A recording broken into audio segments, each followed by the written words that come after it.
We're proud of our festival, the 15th annual Festival of Gardens and Herbs in beautiful Sunset, Louisiana.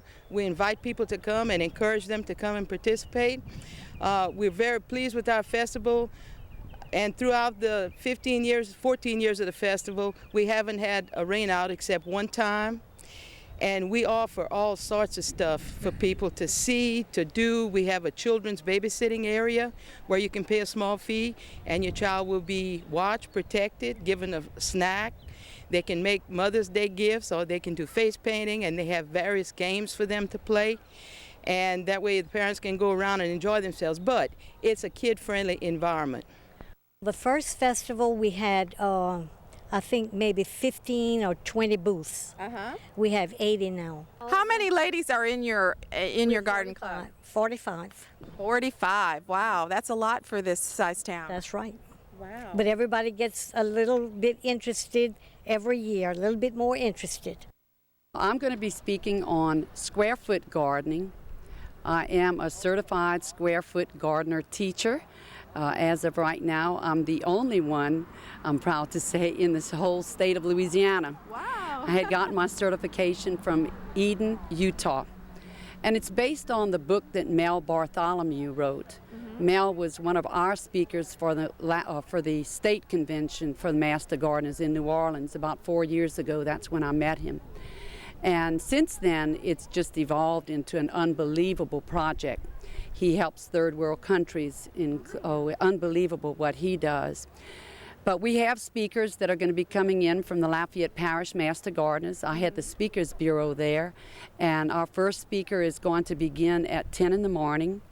And the next one will be at 11 o'clock. I think the 11 o'clock speaker is going to be addressing irrigation.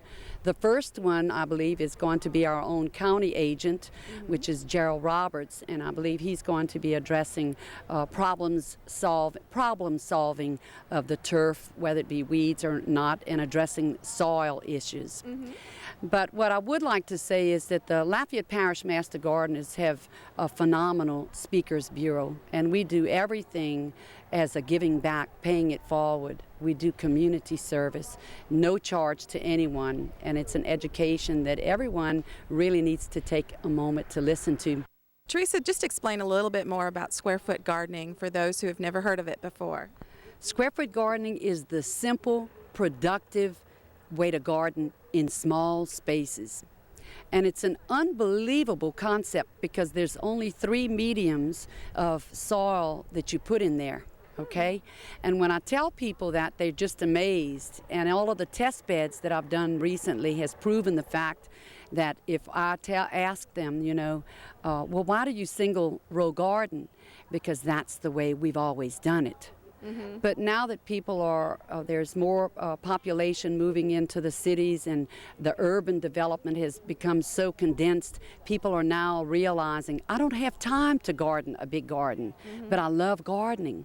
This is the simple way, and there's only 3 small things that go into that medium: coarse vermiculite, organic compost, and sphagnum peat moss. Wow. And it's always been 1/3, 1/3, 1/3 of each ingredient. It's like baking a cake.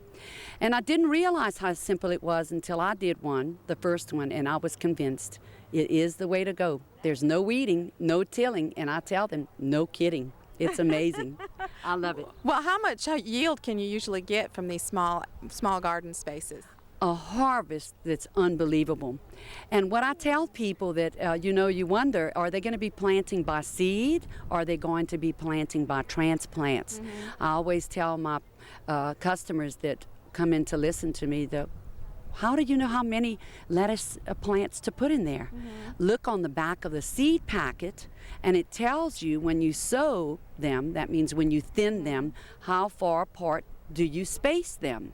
And that tells you right there, space these plants 6 inches apart, and everything is gridded in a square foot. We start by a 4x4, which leaves us 16 little squares to plant 16 different crops in this minute way. It's micro gardening, and we love it. It's absolutely phenomenal. My husband still does single row gardening. He's retired now. He has 2 nice long rows, and I can out-harvest him. Wow, that is really impressive. Well, this sounds like something everybody should listen to. Yes, from age 4 to 94, I tell, until I mentioned someone at the greenhouse recently, and he said, but I'm 96 years old. Does that mean I have to hang it up? And I told him, absolutely not. It's 4 till whenever you have dirt thrown in your face. I'll start with the food booths. We have an area called our food court, right behind where we're standing, and the ladies are going to prepare hamburgers, chili dogs, nachos. We have something that we're famous for. It's the blooming onion, but we figure it's pretty good because people like it a lot. And we're going to have a local chef is going to prepare jambalaya. His name is Brent LeBlanc. He's going to prepare jambalaya that we will pick up to sell here, and also a pasta salad with shrimp. Wow. Yes. And sounds wonderful. It is, got to tell you. And we also have the cold drinks. We have Roy's Lemonade. He will be making funnel cakes. We have snow cones. And I just want to tell everybody, if you're worried about alcohol or loud music, this festival has none. We do not serve alcohol, and we do not have music. We have 79 booths right now. Wow.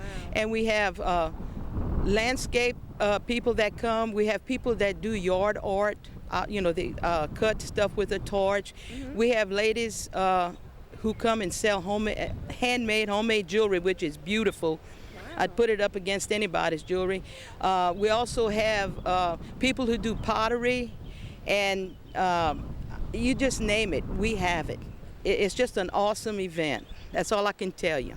Well, tell us a little bit about the herbs that you will have, and do you have any description of them, and will they be available for purchase? Herbs are always available for purchase. We have a nursery here in Sunset who will be here June's, and she does donate to us to plant our herb garden each year, and we provide the upkeep and pay for the maintenance of this throughout the year because we're so proud of it. And there's just everything for the herb enthusiasts, the bromeliads. There's some people that deal just in bromeliads, some people deal just in orchids. And the list just goes on and on and on. It's unbelievable. Well, you also have several master gardeners coming, so if people want to take part in those discussions. Tell us a little bit about that event. Yes, ma'am. We have a program where people can come in, and we call them our workshops.